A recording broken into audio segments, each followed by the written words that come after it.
जी exercise 3.2 और इसका first question है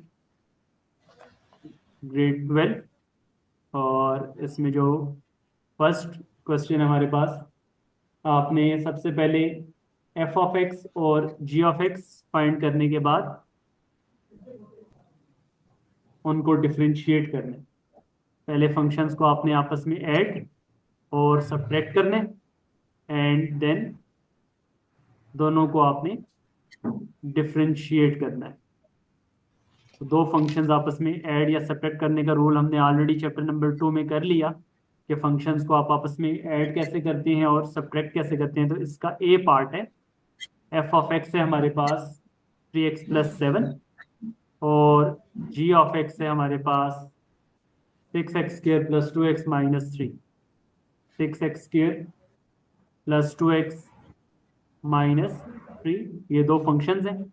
इसमें अब आपने इसको पहले ऐड कर लें और फिर उसको डिफरेंशिएट कर लें, फिर सब्ट्रैक्ट कर लें और उसको डिफरेंशिएट कर लें। तो जब हम इसे ऐड करेंगे f of x plus g of x, तो एडिशन का रूल अलजेब्रा का बेसिक वही है कि स्केयर वाली टर्म स्केयर के साथ ऐड होगी, एक्स वाली टर्म एक्स के साथ ऐड होगी और कॉन्स्टेंट टर्म कॉन्स्टेंट के साथ ऐड होगी। तो ये बन जाएगा हमारे पास 6x² + 5x+4।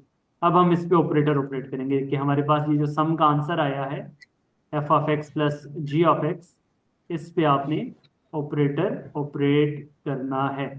तो ऑपरेटर जब आप इस पे ऑपरेट करेंगे 6x² + 5x+4 पे, तो क्या बनेगा? 6x² पे अलग ऑपरेटर ऑपरेट होगा 6। अच्छा, इसमें अब एक चीज नोट कर लीजिए, वो ये है कि अगर फंक्शन में कांस्टेंट और वेरिएबल आपस में मल्टीप्लाई हो रहे हैं तो उस पर प्रोडक्ट रूल लगाने की जरूरत नहीं होती। ठीक है, प्रोडक्ट रूल कब लगाने की जरूरत होती है? जब दोनों वेरिएबल हो।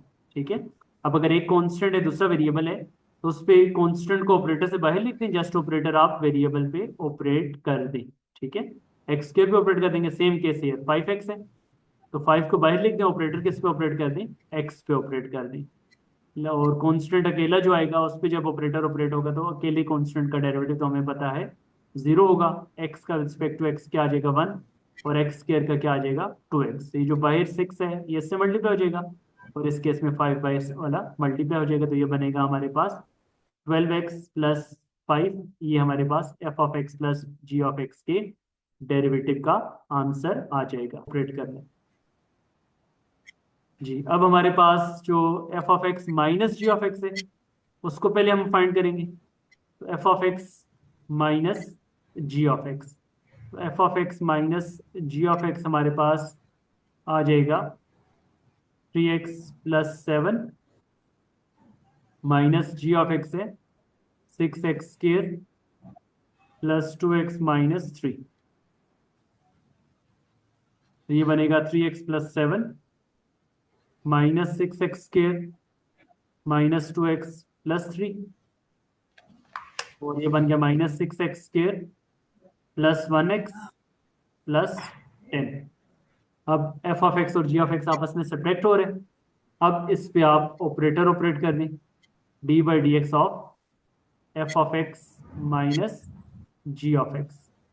तो राइट साइड पे -6 को छोड़कर ऑपरेटर ऑपरेट हो जाएगा x² पे, plus derivative of x plus derivative of 10। तो 10 का डेरिवेटिव क्या हो जाएगा? कॉन्स्टेंट का डेरिवेटिव 0, x का डेरिवेटिव क्या आ जाएगा? 1, और x² का डेरिवेटिव क्या आ जाएगा? 2x। ये बनेगा -12x+1। ये -12x+1 हमारे पास इसका आंसर आ जाएगा। तो ये हमारा क्वेश्चन नंबर 1 का ए पार्ट यहाँ पे कंप्लीट हो गया।